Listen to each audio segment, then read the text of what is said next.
कुछ दिनों बाद हम जुड़ रहे हैं तो उसकी खुशी है।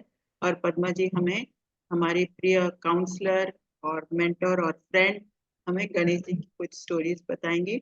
उनका बहुत बहुत दिल से स्वागत करते हैं। तो over to you Padma ma'am. Thank you. Thank you Anuradha ma'am. और सभी को मेरी तरफ से आत्मवंदन। और अभी बहुत 2 3 दिन पहले हम सब विनायक चतुर्थी को मनाए थे। उसके ढेर सारे शुभकामनाएं। अभी गणेश जी की नवरात्रि भी चल रहे हैं।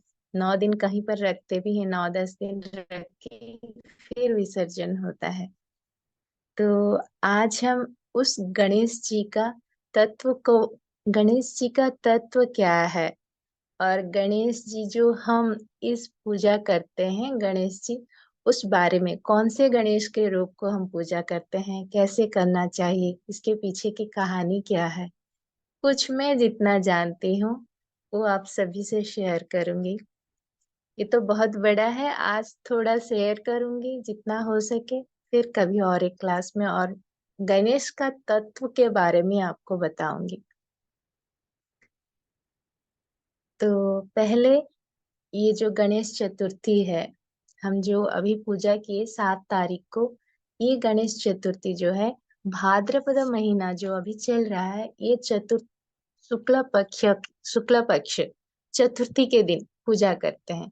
ये भाद्रपद महीना शुक्ल पक्ष चतुर्थी में इस जो गणेश को पूजा करते हैं, उस गणेश जी का नाम वरसिद्धि विनायक है। उस दिन उनका जन्म हुआ था। हम जानते हैं गणेश जी जो वरसिद्धि विनायक जो है, गणेश जो है, इनका जन्म का कारण क्या है। एक बार गजमुखासुर जो रहता है, ये स्टोरी आप सभी को पता है। गजमुखासुर को वध करने के लिए पार्वती जी और पार्वती माता और शिव जी, ये वरसिद्धि विनायक का सृष्टि करते हैं। ऐसा नहीं है कि गणेश जी इससे पहले नहीं थे या इसके बाद नहीं है। गणेश जी हमेशा से थे और हैं। लेकिन जब जब उनका अलग से कोई एक कारण की वजह से जरूरत होती है, वो एक एक रूप में आते हैं।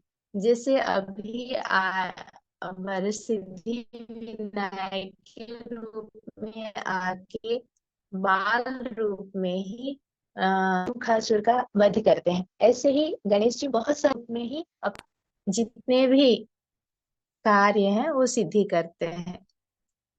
और गणेश जी का ये जो हम जो पूजा करते हैं गणेश जी को, ये हम देखते हैं कि हम गणेश जी हमेशा एक बालक के रूप में ही रहते हैं। गणेश जी बहुत जल्दी, हर एक भगवान को हम जब कुछ भी गलतियां हो जाती हैं तो हमें शरणागत स्तोत्र स्तोत्र करना पड़ता है। शिव जी हो, विष्णु हो, जो पार्वती देवी माँ हो, हम जब गलतियां करते हैं तो शरणागत करते हैं और क्षमा का वो स्त्रोत्र रहता है। लेकिन गणेश जी जो हैं वो बाल रूप में जो रहते हैं, आप जितनी भी बड़ी गलती क्यों ना कर ले, सिर्फ आप एक वो गलती का आपके मन में अगर एहसास हो जाए कि ये गलती मुझसे हुई है, बोल के आप अगर गणेश जी के पास जाके कहते हैं, तो गणेश जी आपको क्षमा कर देते हैं और वो प्रसन्न हो जाते हैं। आप साउथ इंडिया में देखेंगे तो अ, चेन्नई में अगर जाएंगे ना, हर जगह 2 3 कदम में ना आपको एक गणेश जी की फोटो दिखेगा। छोटा सा मूर्ति दिखता होगा।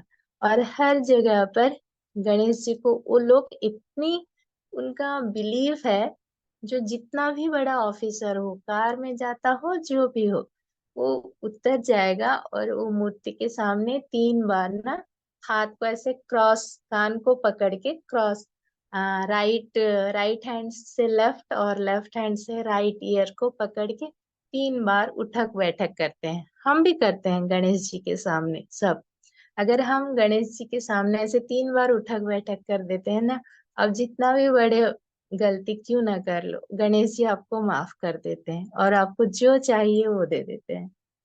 तो गणेश जी क्योंकि बच्चे हैं ना, बच्चे के सामने हम जगह अगर कोई भी छोटा सा ऐसा हरकत करते हैं जो उनको हंसी आती है, तो बच्चे अपना भूल, जितना भी बड़ा गलती आप किए हो वो जैसे भूल जाते हैं।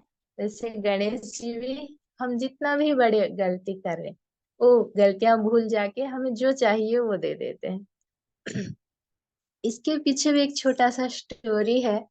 पहले जब, बहुत पहले की बात है, तब साउथ में जो तमिलनाडु, उस देश में, उस प्रदेश में, प्रांत में पानी का बहुत ही अभाव था।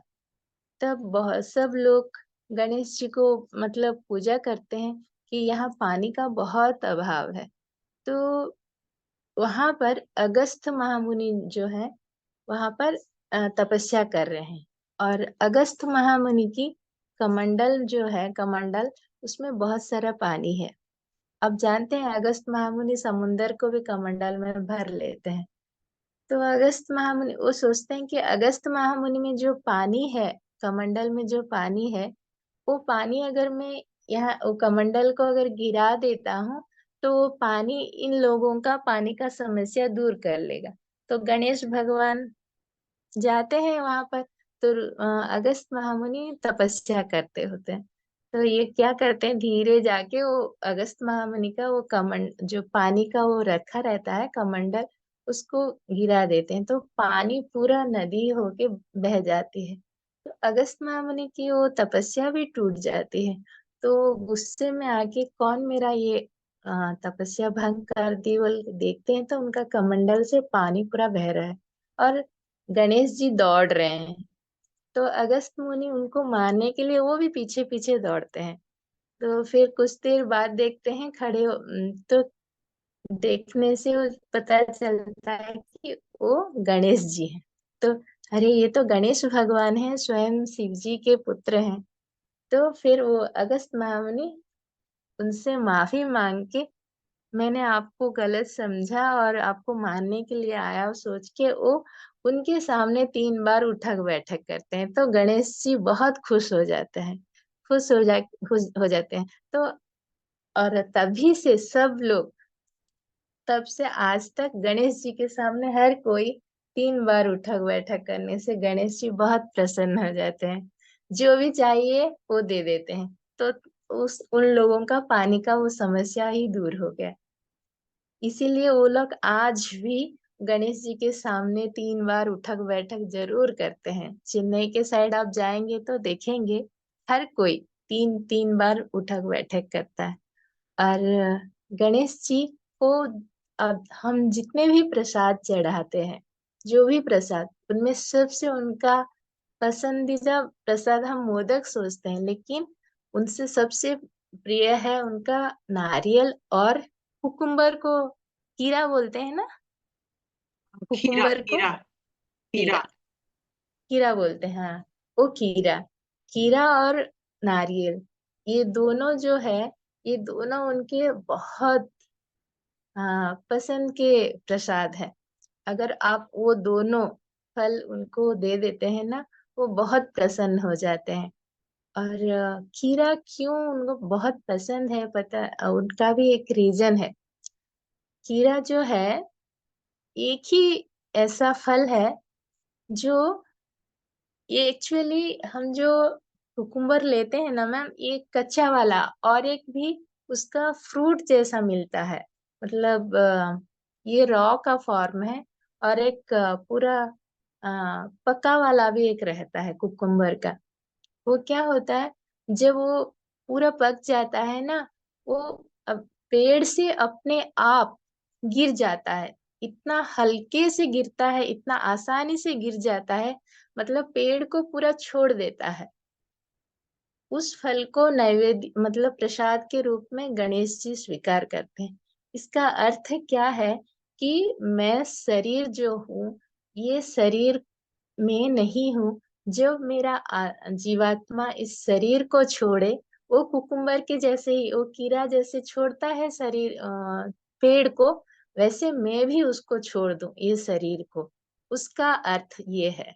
इसीलिए हम वो कुकुम्बर को जो कीड़ा है, वो कीड़ा को प्रसाद के रूप में गणेश जी को नैवेद्य चढ़ाते हैं। लेकिन कुछ फल जो है मतलब पकने के बाद में ही पेड़ में ऐसे ही पूरा पकड़ के रहते हैं, उनको तोड़ना पड़ता है जबरदस्ती। लेकिन ये कुकुम्बर जो है वो अपने आप मतलब पेड़ से अपना वो जो ये रहता है उसका पेड़, उससे बाहर आ जाता है। तो इसका अर्थ ये है कि मैं भी ज्ञान में इतना पक जाऊं कि अपना जो ये शरीर है इसको छोड़ते वक्त ये जीवात्मा ऐसे ही छोड़ दे, उसके ऊपर कोई मोह ना हो। ये उसका अर्थ है, उसके पीछे का अर्थ। ये गणेश का बहुत पसंदीदा प्रसाद है। और गणेश जी के हम देखते हैं मंदिर में हम नारियल अंदर फोड़ते हैं, जो भी मंदिर में, लेकिन गणेश जी का एक ही मतलब गणेश जी मंदिर में आप नारियल बाहर भी फोड़ सकते हो। और गणेश जी के मंदिर में आप नारियल बाहर फोड़ो तो गणेश जी बहुत प्रसन्न होते हैं। आ, और फोड़ के वो जो जो टुकड़े हो जाते हैं ना, वो टुकड़े के जब वो बच्चे उठा के लेके खाते हैं तो तब और ज्यादा प्रसन्न होते हैं, क्योंकि वो भी बाल बच्चे ही हैं गणेश जी। तब गणेश जी को जब भी किसी पे हम मतलब कोई किसी को भी कोई संदेश आता है कि गणेश जी के मंदिर में नारियल चढ़ाना है, गणेश जी को नारियल देना है, इसका अर्थ है कि आपके ऊपर गणेश जी बहुत ज्यादा प्रसन्न है। अगर आपके ऊपर बहुत प्रसन्न है तब वो कुछ भी नहीं मांगते, सिर्फ नारियल ही मांगते हैं और कुछ नहीं। उनको नारियल इतना पसंद है गणेश जी को। जब भी आप प्रसाद दे तो नारियल जरूर फोड़े। और उस जो नारियल का प्रसाद है वो पहले सबसे पहले बच्चों में बांट दे, तब गणेश जी बहुत खुश हो जाएंगे। ये गणेश जी का पूजा विधान का कुछ जो प्रसाद की है, और बहुत सारी स्टोरियां हैं गणेश जी की। हम ये जो भाद्रपद महीने में जो आ, शुक्ला पक्ष चतुर्थी के दिन वर सिद्धि विनायक का जो पूजा करते हैं, इसके पीछे एक कारण है, एक व्रत कथा है। और इस महीने में जो हम गणेश जी को पूजा करते हैं, हम फूलों से ज्यादा पत्तों से पूजा करते हैं। वो पत्ते क्या हैं? 21 प्रकार के पत्ते होते हैं। और ऑल सब पत्ते जो हैं वो सब आयुर्वेद के पत्ते हैं। जैसे कि आप जामुन का पेड़ का पत्ता, फिर बेल बेल बेल जो रहता है उसका पत्ता, फिर आंवला का पत्ता, फिर उत्तरायण एक पेड़ रहता है, वो बहुत ही आयुर्वेदिक मेडिसिन है, उसका पत्ता। ऐसे 21 वैरायटीज के पत्तों के साथ उनका पूजा होता है। उस पूजा के बाद वो पत्तों को लेके हम नदी में डालते हैं।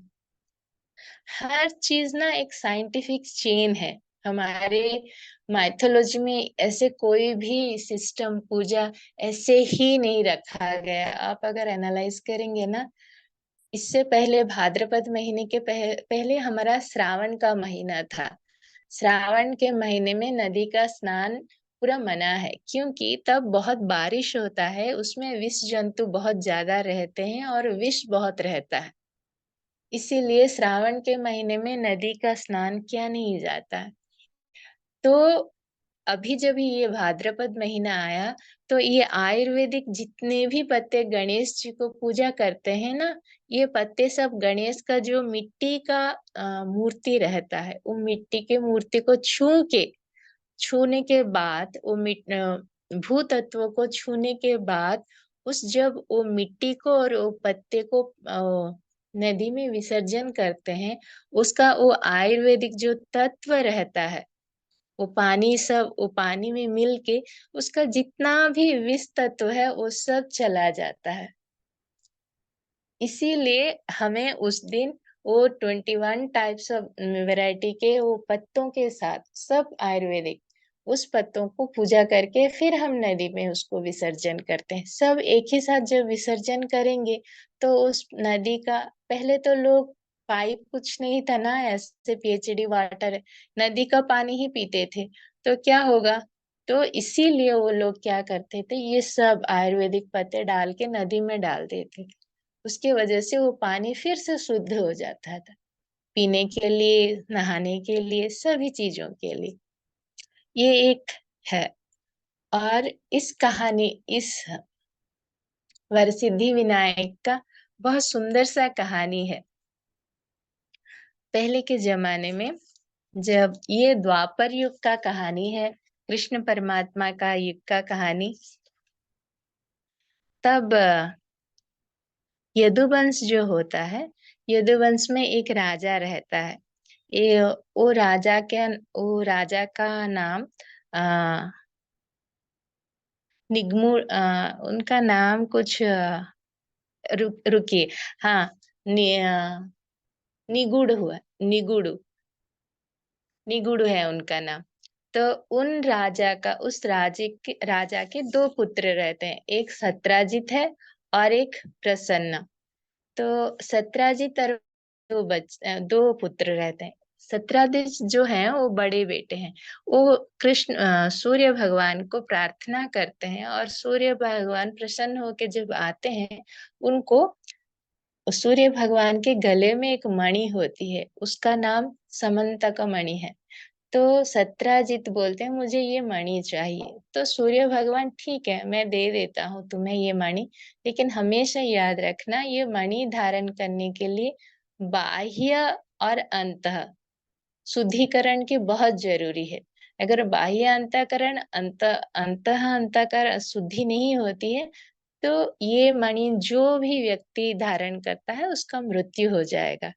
अगर बाह्य और अंतर शुद्धि है, तो ये मणि तुम्हें हर रोज 100 केजी सोना देगी। और ये मणि जहां भी होगी, वहां नेचुरल कैलामिटीज जो रहता है, प्राकृतिक विपत्तियां कुछ भी नहीं होंगे।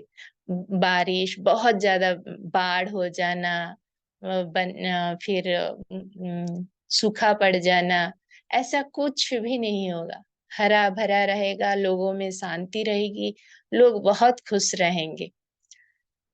तो सत्राजित बहुत खुश होके लेके जाते हैं।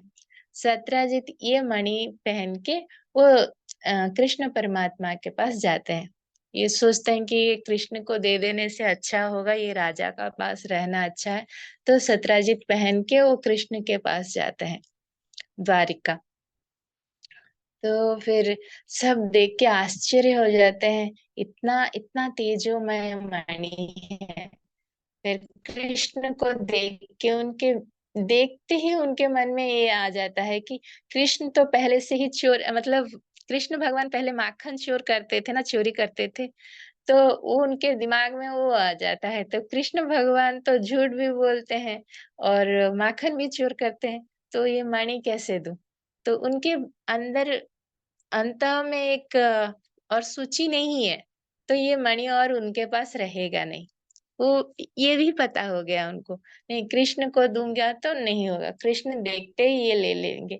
ऐसे उनके मन में ना अंत में एक खराब सोच आ जाता है।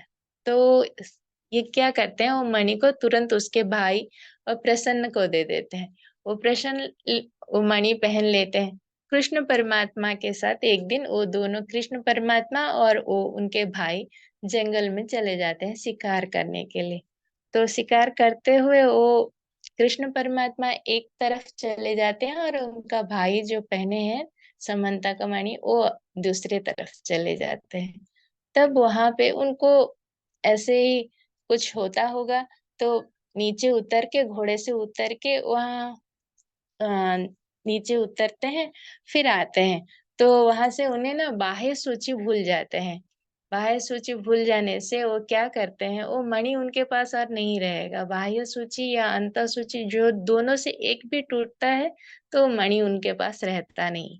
तो घोड़े में जाते रहते हैं, तभी एक सिंह आता है, आके उनको मार देता है और उनके घोड़े को भी मार देता है, और वो मणि को लेके चला जाता है सिंह। फिर कुछ देर के बाद वो सिंह ऐसे जंगल में दौड़ता हुआ जाता है, तो वहां से उस जंगल में ही जाम्बवन, आपको याद होगा ये कृष्ण राम अवतार के हैं, तो ये त्रेतया युग का जाम्बवन अभी भी है द्वापर युग में, क्योंकि उन्हें ना राम अवतार में वरदान मिला है कि एक्चुअली राम जी ने 5 जन को मतलब मृत्युंजय का वरदान दिए थे। एक विभीषण को, एक हनुमान को, एक जाम्बवन को और 2 जन हैं। तो जाम्बवन भी रहते हैं। तो जाम्बवन वो सिंह को मार के वो मणि को अपने साथ अपनी गुफा में लेके जाते हैं। जाम्बवन के गुफा में लेके जाके उनकी बेटी होती है जाम्बवती, उनकी बेटी को देते हैं। और एक छोटा सा बेटा रहता है सुकुमार, जो झूला में झूलता है। तो उनकी बेटी जो है जाम्बवती, उनकी बेटे को झूले में झुला रही है। वो क्या करती है, वो मणि को लेके वो सुकुमार के और झूले में टांग देती है और जाम्बवन अंदर जाके सो जाते हैं। कृष्ण परमात्मा बहुत देर के बाद देखते हैं कि वो उनका जो दोस्त है प्रसन्न, वो आते नहीं है, तो उनको ढूंढते हैं। अंधेरा भी हो गया और वो देख नहीं पाते हैं, तो कृष्ण परमात्मा सोचते हैं ठीक है सुबह आके ढूंढूंगा। फिर जाते हैं। सुबह जब होती है तो ये सत्राजित कहते हैं कृष्ण को, आप दोनों तो गए थे जंगल में, तो मेरा भाई कहाँ है? तो ये कृष्ण परमात्मा बोलते हैं कि मेरा भाई मतलब हम दोनों जा रहे थे, गए थे, लेकिन वो आपका भाई दूसरे तरफ चले गए, मुझे पता नहीं। तो वो सत्राजित बोलते हैं नहीं, मणि के वजह से आप मेरे भाई को हत्या कर दिए हो और मणि आपके पास है, आप झूठ बोल रहे हो। तो कृष्ण परमात्मा बोलता है अरे अरे ये मेरा कैसा प्रारब्ध है, कोई मुझे विश्वास नहीं कर रहा, मैं अपने दोस्त को कैसे मार सकता हूँ। तो कृष्ण परमात्मा बोलते हैं ठीक है, मैं तुम्हारे भाई को ढूंढ के लाता हूँ। तो कुछ अपने दोस्तों को लेके फिर जंगल जाते हैं। सुबह देखते हैं तो वहां पर उनका भाई का वो सब पड़ा रहता है, उसके पास घोड़े का। तो सब देखते हैं दोनों है, लेकिन उनके पास मणि नहीं है। तो सब बोलते हैं कि देखो तुमने इन दोनों को हत्या कर दिया और मणि अपने खुद के पास रख दिया, अभी अभी बोल रहे हो कि मणि नहीं। नहीं नहीं, मेरे पास मणि नहीं है, मैंने क्यों हत्या की? लेकिन कोई मानता नहीं। तो कृष्ण परमात्मा बोलते ये क्या बात है, कोई मानता नहीं कि मैं क्यों? फिर कृष्ण परमात्मा बोलते ठीक है, मैं मणि ढूंढ के लेके आपको दूंगा, तब तो मानोगे कि मणि मेरे पास नहीं है। फिर कृष्ण परमात्मा देखते हैं दूर थोड़ा जाने से वहां एक सिंह पड़ा है। तो वो सिंह सोचते हैं कि वो सिंह तो मृत पड़ा है, तो वहां भी नहीं है। तो वह उसके कदम के बाद फिर आगे देखते हैं, तो वो कदम जो जाम्बवन के कदम है, उस कदम को फॉलो करते हुए जाते हैं, तो वो गुफा में पहुंच जाते हैं। वहां देखते हैं अंदर तो सुकुमार और जाम्बवती होते हैं। वो जाम्बवती सुकुमार को झूला झुलाती है। तो सुकुमार वो जाम्बवती जब कृष्ण को देखते हैं, कृष्ण परमात्मा को देखते हैं, तब वो देखते ही मतलब वो निर्णय कर लेती है कि नहीं, मुझे इनसे ही शादी करना है। तो इस उनको पता भी चल जाता है कि ये मणि के लिए ही आए हैं। और कृष्ण परमात्मा तो कितने कोमल है और बहुत सुंदर कोमल, इतने छोटे से। तो वो सोचते हैं कि ये मेरे पिता के साथ क्या युद्ध करेंगे, इतने छोटे से बालक जैसे हैं, मेरे पिता तो इतने बड़े हैं, मेरे पिता को पता चलेगा तो इनकी हत्या कर देंगे। इसीलिए वो क्या करती है, वो सोचते है कि ये मणि मैं कृष्ण परमात्मा को दे दूं। जब कृष्ण परमात्मा वो मणि को छूते हैं, तब जाम्बवन आ जाते हैं अंदर से और कहते हैं कि तुम कैसे ये मणि ले सकते हो, तुम मेरे साथ युद्ध करो। तो जाम्बवन और कृष्ण परमात्मा का युद्ध होता है। वो युद्ध 21 दिन तक चलता है। ये युद्ध क्यों होता है, इसके पीछे भी एक कारण है। रामायण में जब श्री राम को श्री राम का अवतार सबसे सुंदर अवतार रहता है ना, श्री राम को जो भी देखते थे सब मनमोहित हो जाते थे। तो जाम्बवान भी श्री राम को देख के ना ऐसे उनको ऐसे मन में भाव आया कि मैं भी राम को गले से लगाऊं, इतने सुंदर हैं राम। तो राम बोलते हैं कि इस अवतार में तुम्हें इस युग में ये अवसर नहीं मिलेगा। फिर द्वापर युग में मैं और एक बार जन्म लूंगा कृष्ण परमात्मा के रूप में, कृष्ण के रूप में, तब तुम मेरे गले लगना। तो फिर इसीलिए इन दोनों के बीच में युद्ध होता है, मल्ल युद्ध, मतलब एक दूसरों को पकड़ के जो युद्ध करते हैं ना, कुश्ती जैसा वैसे करते हैं वो 21 दिन। तब युद्ध करते करते कृष्ण परमात्मा का शक्ति बढ़ता है, लेकिन जाम्बवान का शक्ति क्षीण हो जाता है। तब जाम्बवान को याद आता है कि हाँ, मैंने त्रेता युग में कृष्ण परमात्मा श्री राम मूर्ति से ये वरदान मांगा था, इसीलिए आज मैं कृष्ण परमात्मा से ये युद्ध कर रहा हूँ। तब उनको याद हो कि वो अपने पैरों, कृष्ण परमात्मा के पैरों में पड़ते हैं और क्षमा प्रार्थना करके, प्रभु आपको छूने का मेरा मन था, गले लगाने का, मैं आज आपको गले लगाया, बहुत अच्छा लगा, कह के उनकी वो मणि भी दे देते हैं कृष्ण परमात्मा को, और उनकी बेटी का शादी भी कर देते हैं। तो कृष्ण परमात्मा मणि लेके जा ढूंढने गए तो उनको उनकी जाम्बवती भी मिल जाती है। तो कृष्ण परमात्मा मणि और जाम्बवती को लेके फिर द्वारिका आते हैं। द्वारिका आके वो मणि को सत्राजित जो है, जिसका वो मणि है, उसको दे देते हैं और सत्राजीत को कहते हैं, देखो तुमने बोला था कि मैंने ये मणि चोरी की है, लेकिन ये मणि मैंने चोरी नहीं की थी।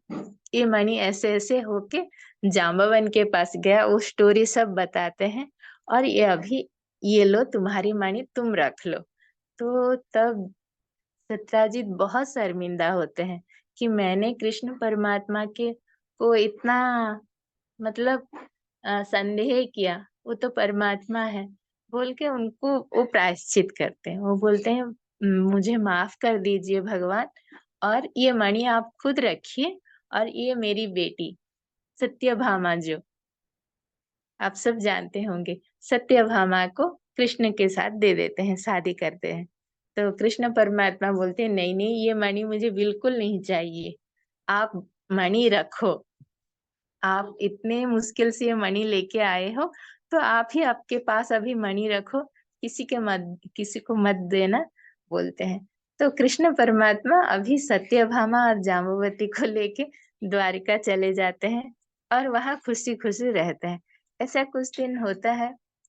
तो इस बीच क्या होता है, पांडव जो है, पंच पांडव, वो लक्षाग्रह जो रहता है, आप सब स्टोरी जानते हैं। लक्षागार में दुर्योधन उनको ना, मतलब जला देते हैं। तो दुर्योधन सोच रहा है कि ये सब जल गए हैं।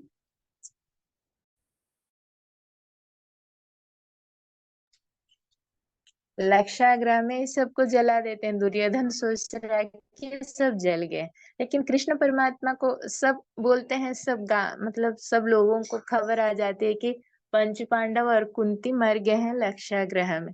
तो कृष्ण परमात्मा को पता है, वो तो अंतर्यामी है, उनको क्या पता नहीं, लेकिन वो बाह्य में ऐसे ही थोड़ा सा नाटक तो करना पड़ता है। वो बोलते हैं, नहीं मैं थोड़ा जाता हूँ, आ, हस्तिनापुर जाके वहां क्या हो रहा है देख के आता हूँ, धृतराष्ट्र को एक बार मिल के आता हूँ।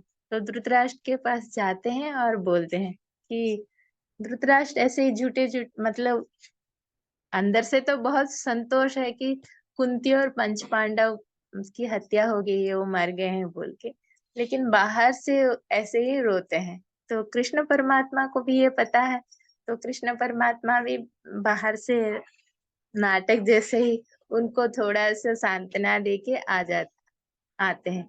इसी दौरान द्वारिका में क्या होता है, जो सत्राजित रहते हैं, इस सत्राजित इससे पहले कृष्ण परमात्मा को उनकी बेटी जो है सत्यभामा, सत्यभामा को उसके साथ से शादी करने से पहले वो सोचे थे कि और 3 जन थे, उनमें किसी एक को देंगे बोल के। वो 3 जन कौन है? कृतवर्मा, अक्रूर, आप सब अक्रूर जानते हैं, और एक सतधनुडु, सताधन बोल के एक है। ये 3 जन, ये 3 जन में किसी एक के साथ मेरी बेटी सत्यवती की विवाह करूंगा सोचते हैं सत्राजित। लेकिन ये कहानी ऐसे मतलब मोड़ लेता है कि उन्हें कृष्ण परमात्मा के साथ सत्यभामा का शादी करना पड़ता है। तो कृष्ण परमात्मा नहीं है ना अभी द्वारिका में, इसका मतलब अ, ये उठा के ये लोग क्या करते हैं, सताधनु जो है उसको बोलते हैं कि हम तीनों से किसी के साथ सत्यभामा का शादी नहीं हुआ, इसीलिए हम सत्राजित को मार देते हैं। तो ये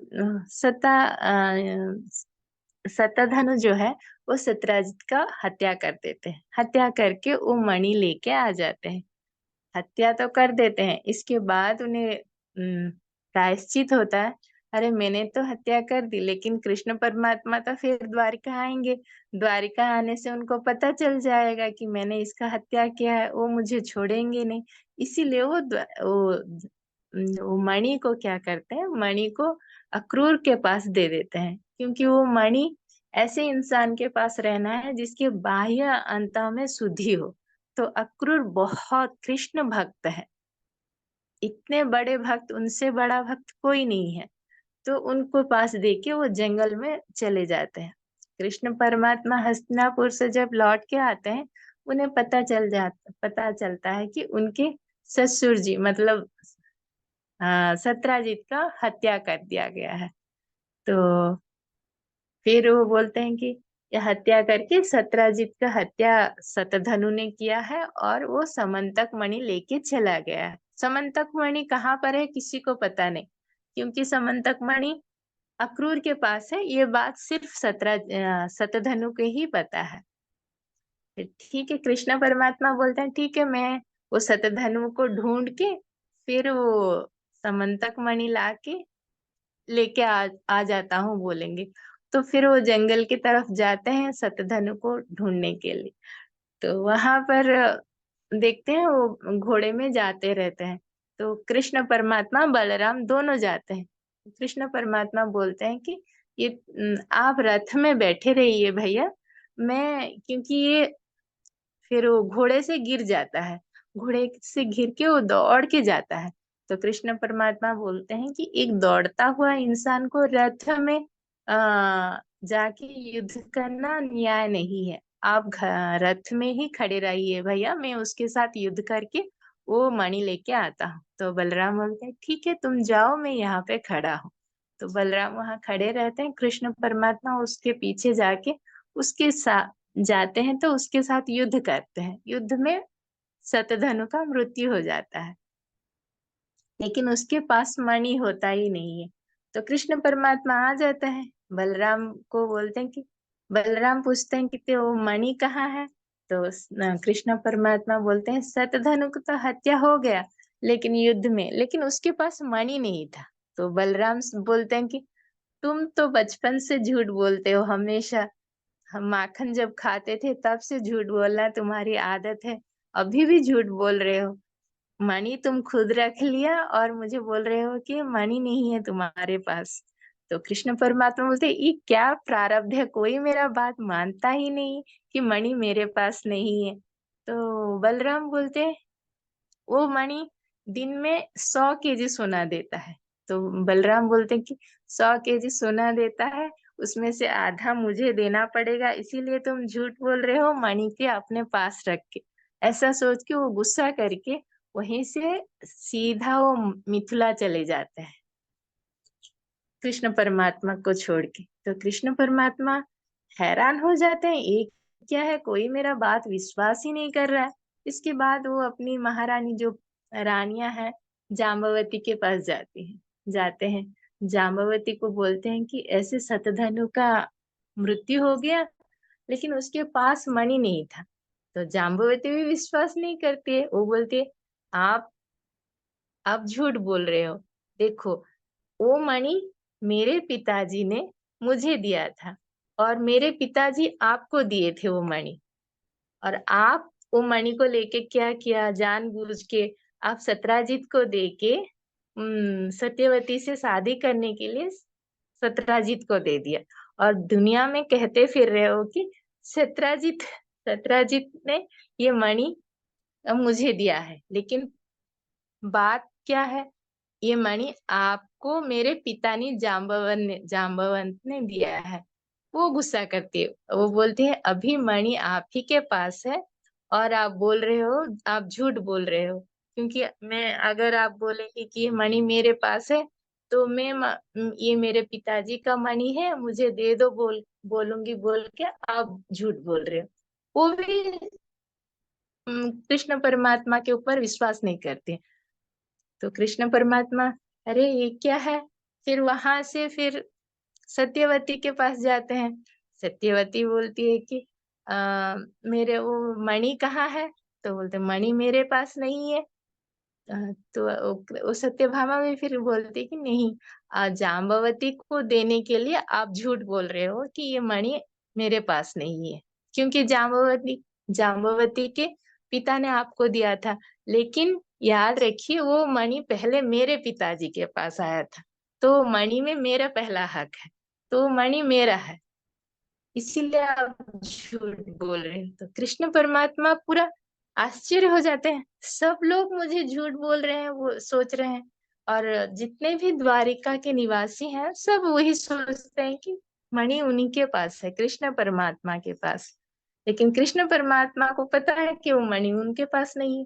वो अपने, जो सृष्टि के कर्ता है, जो सब सब अंतर्यामी है, देखिए तो कैसे लीला चल रहा है।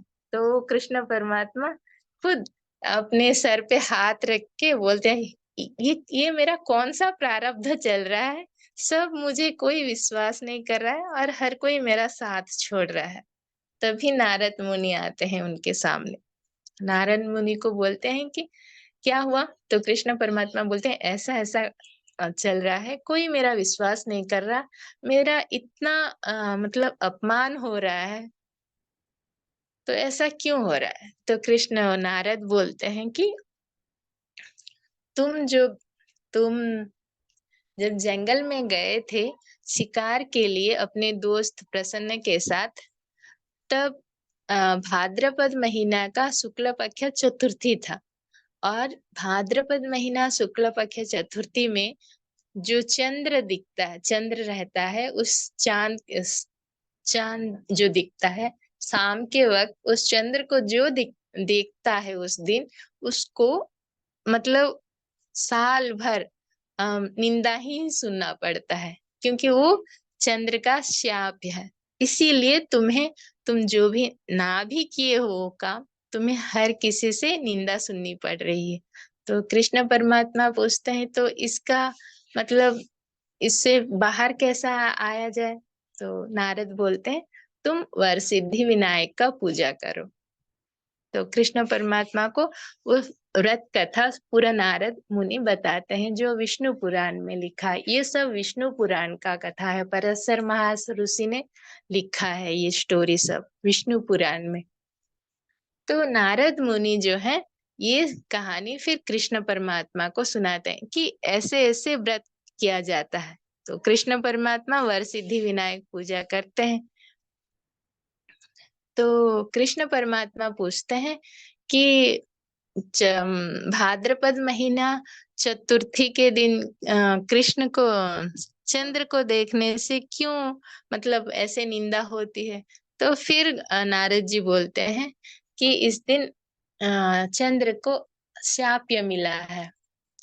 एक दिन क्या होता है कि इसी भाद्रपद महीने के शुक्ल पक्ष में जो पूजा हुआ है वर सिद्धि विनायक का, पूजा के बाद गणेश जी मतलब लड्डू, ये सब जो मोदक सब खा के ना खुशी खुशी जाते होते हैं।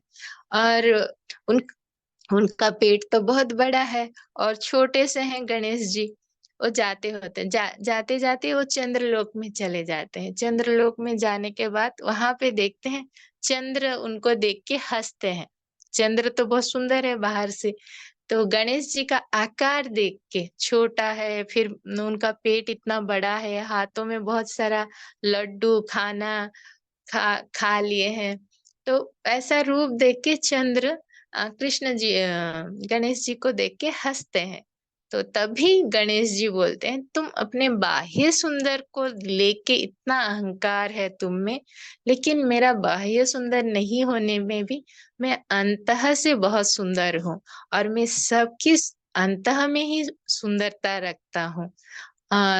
इसीलिए तुम जो बाहर सुंदर की वजह से इतना तुम में अहंकार है, इसी वजह से तुम्हें जो भी देखेगा उसका मतलब बुरा ही बुरा होगा।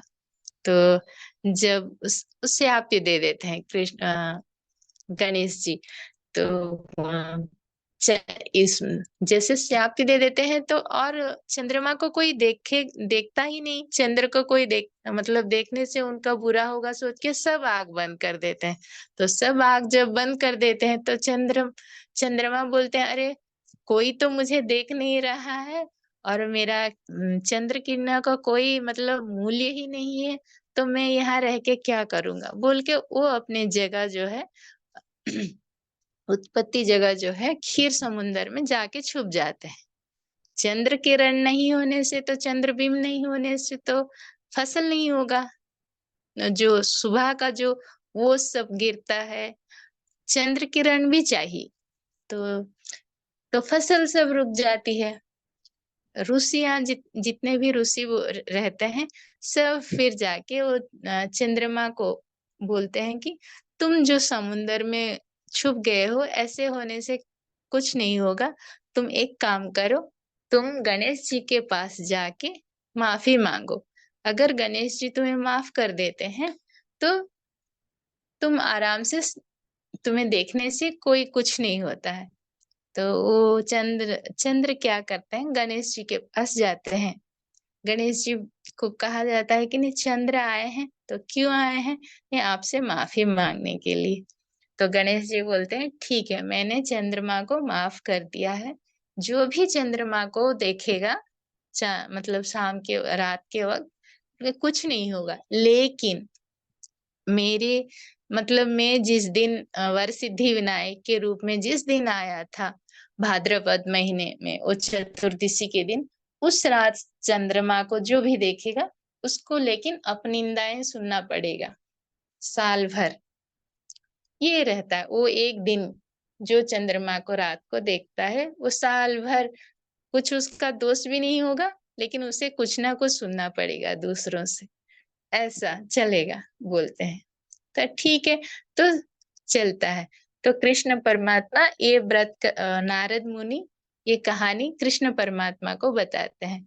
कृष्ण परमात्मा तब वरसिद्धि विनायक का पूजा करते हैं। पूजा करने के बाद गणेश जी प्रकट होते हैं, कृष्ण परमात्मा को बोलते हैं, गणेश जी बोलते हैं कि गणेश जी तो उनके भतीजे होते हैं, भतीजे ना, वो कृष्णा जी उनका मामा होंगे, क्योंकि वो विष्णु ही है ना। तो कृष्ण परमात्मा बोलते हैं कि देखो, और मैं कितने सारे अपनिंदाएं सुन रहा हूँ, अभी मेरा इसका मतलब कैसे इस समाधान होगा। तो गणेश जी बोलते हैं, बस समाधान तो हो ही गया, आप वरसिद्धि विनायक का पूजा कर लिए, तो अभी आपका सब समस्याएं समाधान हो जाए। कैसे? कुछ नहीं, अक्रूर जो है, अक्रूर जो आप जिसके पास समंतक मणि है, वो काशी में है, उसको बुला लो तो सब ठीक हो जाएगा। तो अक्रूर जो है वो समंतक मणि लेके द्वारिका से वो काशी चले जाते हैं। वो काशी में क्या करते हैं, वो सोना जो देता है वो सोने से सबको अन्नदान करते थे। तो अक्रूर को वहां से फिर बुलावा आता है कि तुम यहाँ आ जाओ द्वारिका। तो अक्रूर वो समंतक मणि लेके फिर द्वारिका आते हैं। द्वारिका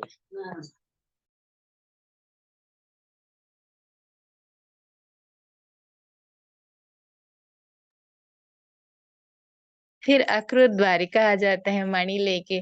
द्वारिका जब आप द्वारिका लेके जब आ जाते हैं अक्रूर, समस्या सब खत्म हो जाती है। सबको पता चल जाता है कि कृष्ण परमात्मा के पास मणि नहीं था। तो बलराम भी आ जाते हैं। जाम्बवती सत्यवती भी सोचते हैं कि हाँ, कृष्ण परमात्मा के पास नहीं था मणि। लोग जितने भी थे द्वारिका के, सब लोग कृष्ण परमात्मा से माफी मांगते हैं। और उनका जितना भी निंदा था, सब कृष्ण परमात्मा के, आप ही चोरी किए हो, आप ही चोरी किए हो, सब निंदाएं हट जाती है। तब कृष्ण परमात्मा सिद्धि विनायक को, वर सिद्धि विनायक को हाथ जोड़ के धन्यवाद देते हैं और बोलते हैं, मैं तो एक मतलब असामान्य व्यक्ति हूँ, मतलब असामान्य भगवान हूँ। भगवान हो के मैं इतनी सारे निंदाएं सह नहीं पाया, तो एक सामान्य व्यक्ति ऐसे इतनी सारी निंदाएं कैसे सह पाएगा। मेरे लिए ही इतना मुश्किल हो गया, भगवान के लिए मेरे पास इतनी शक्तियां हैं, तो एक साधारण व्यक्ति इतनी सारी निंदा इस जगत में, माया संसार में कैसे सहेगा। इसीलिए आप एक एक काम करो कि जो आप बोले हो कि भाद्रपद महीने में चतुर्थी के दिन, शुक्ल पक्ष चतुर्थी के दिन जो भी आपको देखता है, वो साल भर निंदाएं, अपनी निंदाएं सुनेगा, तो ये भी हटा दो। तो गणेश जी बोलते हैं, ठीक है, लेकिन एक शर्त है। ये कैसे होगा कि जो भी इस दिन गणेश जी का पूजा करके, गणेश जी का पूजा करके, ये जो मैंने स्टोरी बताई अभी, सत्राजित का स्टोरी, सत्राजित का, ये विष्णु पुराण में थे, ये स्टोरी सुनता है, और सुनने के बाद वो गणेश जी का हम जो पूजा करते हैं, उन उसके पास एक चावल डालते हैं, पूजा और चावल ना अर्घ्य जो डालते हैं, हल्दी का चावल जो डालते हैं, वो अक्षत। चावल जो, अगर, हाँ, हल्दी वाला चावल रहता है ना, हाँ हाँ। हाँ, गणेश जी के चरणों में जो डालते हैं, तो वो चावल अगर सर पे रखते हैं, नहीं तो गणेश जी को दूर्वासा भी डालते हैं ना, दुर्वासा डालते हैं ना, आप लोग पूजा करते हैं ना गणेश जी को, गणेश जी, हाँ हाँ, हाँ हाँ। करते हैं। दुर्वासा, हाँ, वो भी अगर सर के ऊपर रख के गणेश जी को प्रणाम करके अगर आप बाहर जाते हो, और अनफॉर्चुनेटली आपको अगर चांद भी दिख जाता है, तो भी कोई मतलब कुछ नहीं होता है। तो हमारी मान्यता है तो ये है कि साउथ इंडिया में हम जितने भी पूजा करते हैं, शाम के वक्त ये स्टोरी तो मतलब सुबह सुन लेते हैं, शाम के वक्त गणेश जी का जो चावल रहता है ना, वो चावल सर में डाल के ही घर से बाहर निकलते हैं। अगर उस दिन तो चांद कोई देखता नहीं है, अगर भी बाय चांस दिख जाता है ना, तो उसका साल भर कुछ निंदाएं सुनना ना पड़े। ये है इसके पीछे का स्टोरी। और गणेश जी का तो बहुत स्टोरियां हैं, मैं आपको और कभी बताऊंगी और एक क्लास में। इतना ही ये बहुत वर बड़ी सिद्धि विनायक, वर सिद्धि ये तो विनायक वर की, सिद्धि विनायक की स्टोरी। वर सिद्धि विनायक की स्टोरी में रामायण भी आ गई, कृष्ण भगवान भी आ गए। सभी कुछ जामवंत भी आ गए, और सारी कहानियां बहुत अच्छे से आपने सुनाई। बहुत बहुत धन्यवाद, बहुत बहुत धन्यवाद पद्मा जी। आपका तो गला ही सूख गया होगा, मैं तब से कह रही थी कि थैंक ऐसे सोच रही थी कि पानी पी लो, पानी नहीं, पी कोई बात नहीं। कोई बात नहीं, कोई बात नहीं, लो। थोड़ा आप कोई बात नहीं। आराम कीजिए। लेकिन मधुलिन और पल्लवी जी, अगर आप इसमें से कुछ जोड़ना चाहते हैं या कुछ कहना चाहते हैं। जी हाँ, बहुत बहुत अच्छा। अच्छी स्टोरी आज पता चली। ये स्टोरी तो हम जानते हैं कि ऐसे होता है कि श्राप लगता है और साल भर आपको मतलब निंदा सुनने मिलती है, लेकिन ये उसका कारण क्या है वो पूरा स्टोरी आज पता चल गया है। बहुत बहुत धन्यवाद पद्मा जी, थैंक यू। बहुत बहुत धन्यवाद, बहुत बहुत धन्यवाद पद्मा जी। बहुत बहुत अच्छा लगा, इतना बड़ा कहानी था। अब मैं तो पहली बार सुन रही हूँ, मुझे ये नहीं पता था। आज पता चला। लेकिन हम पूजा करते हैं, क्यों करते हैं, इसका क्या कारण है, आज पता चला। बहुत अच्छा लगा। लेकिन हम सब मतलब सब पूजा करते हैं, लेकिन गणेश के कौन से रूप को पूजा करते भी शायद हम सब में बहुत कम जन को पता होगा। इसीलिए मैं ये सोची कि चलो इस बार नेक्स्ट ईयर जब भी करेंगे तो आपको पता चलेगा कि ये वरसिद्धि विनायक का पूजा है। क्योंकि विनायक जी का बहुत सारे रूप हैं, जैसे लक्ष्मी गणपति रूप और हेरंबर, बहुत सारे कारणों के वजह से बहुत सारे अवतार लेके आते हैं। तो ये एक अवतार है जो हम सब पूजा करते हैं, वो वरसिद्धि विनायक है। और इसके पीछे का कहानी ये है जो विष्णु पुराण में है, पराशर मुनि ने लिखा है। अच्छा। और पद्मा जी, अगर कोई देख ले तो ऐसे कुछ चावल या दुर्वा सर पे ना रखा हो और देख ले तो फिर उसे क्या करना चाहिए? तो मैं बोल रही हूँ ना, मैं गणेश जी के बारे में ना बहुत सारी स्टोरियां हैं, मतलब क्या